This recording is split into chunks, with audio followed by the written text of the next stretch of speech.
This is the Constitution of Pennsylvania. And the reason I have it displayed is because there's some things in here that those of us affected by child support, domestic relations section specifically here in Pennsylvania, need to be aware of. Now, before I get into the Constitution, I have a couple of things I want to show you. One of them is domestic relations sections Cooperative Agreement. You can find that by going to contracts.patreasury.gov, and you can search from that point on. I'm going to go back to the beginning page so I can show you that, what it looks like when you want to go to search. So you go in there, and I apologize, I'm doing this on my phone, so just bear with me.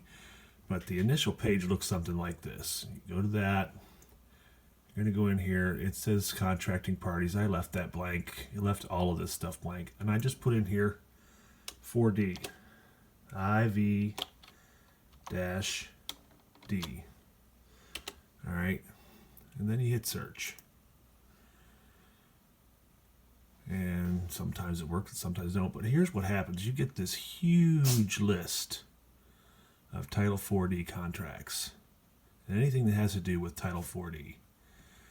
Now, the specific one that I have is relating to Franklin County, because that's the particular senior judge that was involved in my situation. And we're just going to go back. It's actually contract ID number 113398.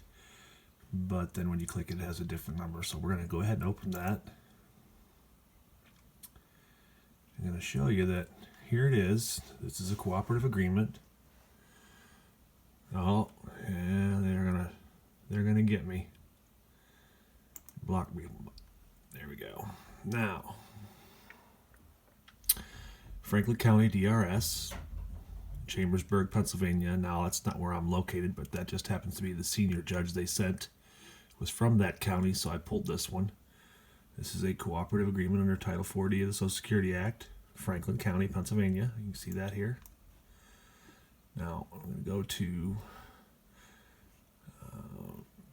here, independence of the judiciary is guaranteed, which is a crap statement. That's bull crap. It can't possibly be.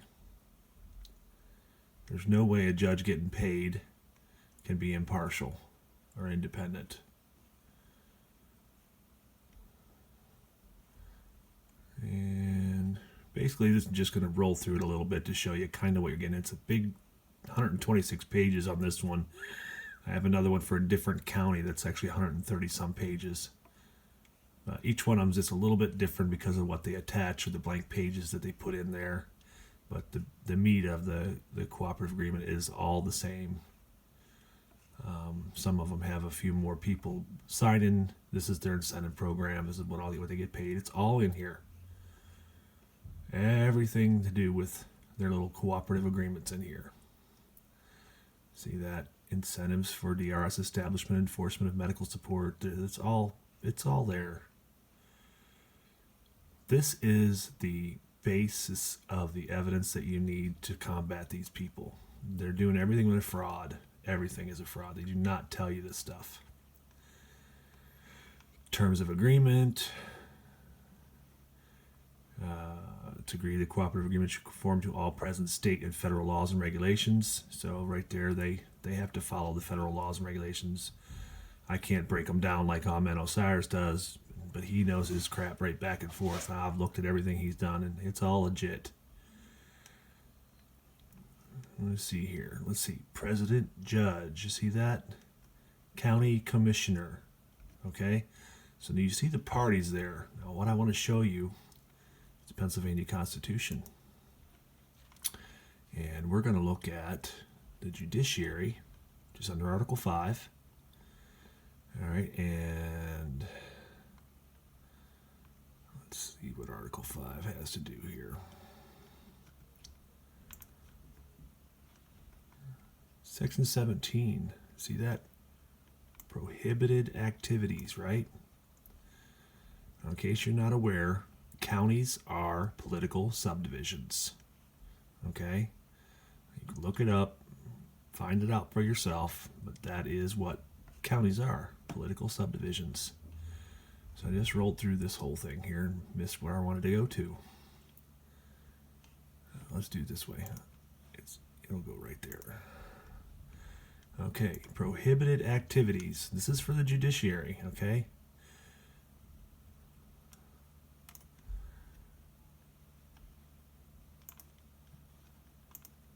Now, justices and judges shall not engage in any activity prohibited by law and shall not violate any canon of legal or judicial ethics prescribed by the Supreme Court. Justices of the peace shall be governed by the rules or canons which shall be prescribed by the Supreme Court. Those can be found if you go look at the judicial canons. I'm not going to go there today.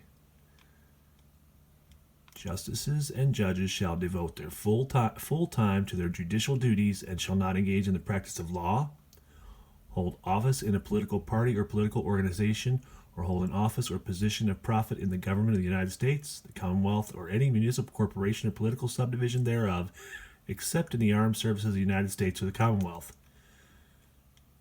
Didn't I just show you evidence that this senior judge is engaged in a cooperative agreement for profit? Isn't that a prohibited activity? So what do we do about that? Well, there's lots of things you can do. You can take him to court and sue him, but this is what I've decided to do. And suing him isn't out of the question yet. I'm going to exercise my right of petition. Okay, the right of petition says the citizens have a right in a peaceable manner to assemble together for their common good, and to apply those invested with the powers of government for redress of grievances or other purposes by petition, address, or remonstrance. And all powers inherent in the people. All free governments are founded on their authority and instituted for their peace, safety, and happiness. For the advancement of these ends, they have at all times an inalienable and indivisible right to alter, reform, or abolish their government in such a manner as they think proper.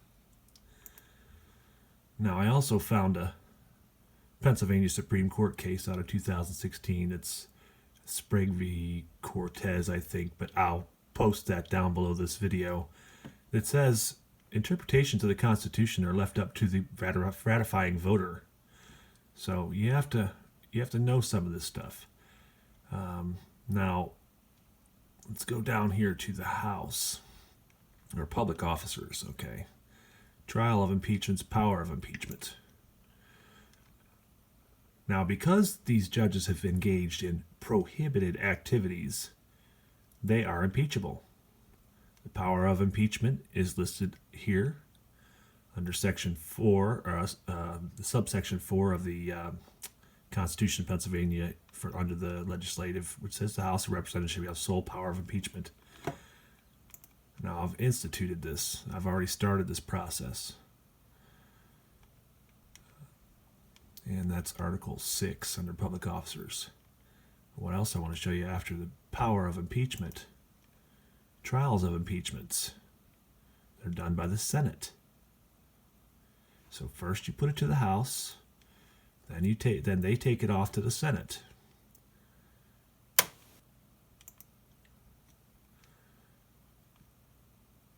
That's Section 6. Okay, look here at Section 6. This is what I'm doing before any lawsuit. And this is why I'm doing this first. It says, officers liable to impeachment. The governor and all other civil officers shall be liable to impeachment for any misbehavior in office. Engaging in a prohibited activity is misbehavior in office. But judgment in such cases shall not extend further than to removal from office and disqualification to hold any office of trust or profit under this Commonwealth. The person accused, whether convicted or acquitted, shall nevertheless be liable to indictment, trial, judgment, and punishment according to law. That means once the impeachment process has been started, doesn't matter whether they find them guilty or they find them not guilty. They're acquitted or charged. Either way, They're liable at suit. They've lost their immunity for the action. So I'm waiting for this to go through. Now I do have some documents from the House of Representatives. This is my petition that I submitted. House of Representatives for the Commonwealth of Pennsylvania demanded petition for impeachment of this bad actor right here and another bad actor right here, pursuant to the Constitution of Pennsylvania. Then I have listed the authority for the petition found in Article 1, Section 2, 11, and 25 of the Constitution of Pennsylvania, and Article 6, Section 4, 5, and 6, and 7 of the Pennsylvania House of the Constitution, and then the Pennsylvania House Rules, which you have to look those up. They're online. And all you got to do is look for how to put a petition in or what the rules are for petitions, and Senate Rule 9. And then there's also Mason's Manual, which is like a Robert's Rules of Order kind of book. It just covers anything they don't have rules to cover. So I currently have a response saying that my petition is in, and a whole bunch of history that mentions a whole bunch of House bills for the last time an impeachment was done. And that's the 2 pages there of that. And then what they mention is, first, they say that this hasn't really been done much in Pennsylvania. 3 times in the history it's been done. But that's probably because nobody teaches us that we can do this. And the last time it was done was in 1993, which is what this House resolution right here is all about. So it's not that long ago that it's been done, and it can be done. And this petition involved a Supreme Court justice for the state of Pennsylvania, Commonwealth of Pennsylvania. It's House Resolution number 4, the session of 1993. You can look that up anytime you want. Just go onto the House Live or House website, and there it is. You can download it. There's a House Resolution 205, which came next, of 1993. And it's several pages. And then House Resolution number 316 of 1994. And then House Resolution 324 of 1994. And I think this one's pretty long. This was like 9 pages.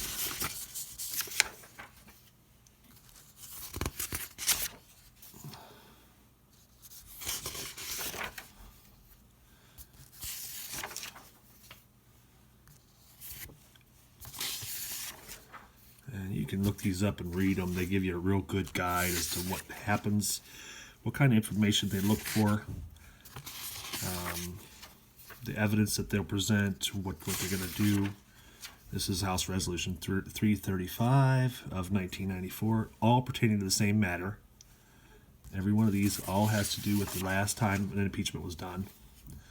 Then it gets moved to the Senate, which is Senate Resolution number 140. In that session of 1994. This is where they're directing the writ of impeachment. And you can go find these and read them yourself. And then there's Senate Resolution 151 of 1994.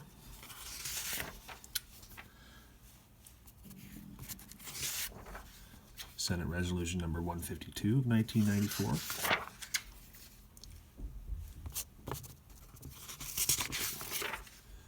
Senate Resolution 155, 1994.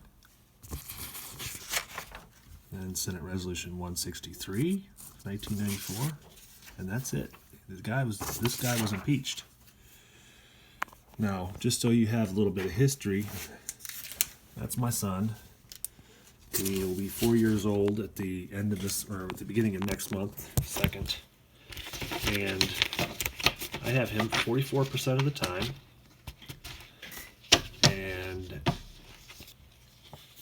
These pricks at domestic relations, through their bad actor judges, have made it impossible for me to live. I was a truck driver, so I depended on my CDL.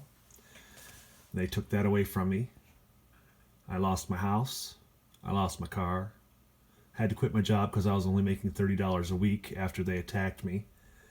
And I was traveling 40 to 50 miles or 45 miles one way to work every day. So I didn't even have the money for gas to get back and forth, let alone feed myself. And, I had to engage in other activities that were outside of their jurisdiction so that, I could keep some money and, mowing grass and shoveling sidewalks and cutting firewood and whatever I could do to get by. And that's what I'm still doing. I'm currently forced to live in a small 2-bedroom apartment with my mom, but I still get my son 44% of the time, and am working really hard to fight these people. But that's just something you guys should investigate if you're having some child support issues. That's another avenue. If there's a judge's signature on your paperwork, you need to see if that was the president judge, or find out if that president judge of that county signed one of these cooperative agreements, and it's pretty likely that they have. And the president judge is responsible for directing the entire county courthouse, so that's kind of a trap right there. He tells them what they're to sign off on and what they're not, and what they're to do. So if he's making money off of it, he's definitely going to be telling those judges and to sign the paperwork, and that's what they do. And then they steal your money and get fat and rich off your stuff, and then they retire and go fishing every day while you're fighting this battle. So look into that stuff. Good luck. Talk to you guys later.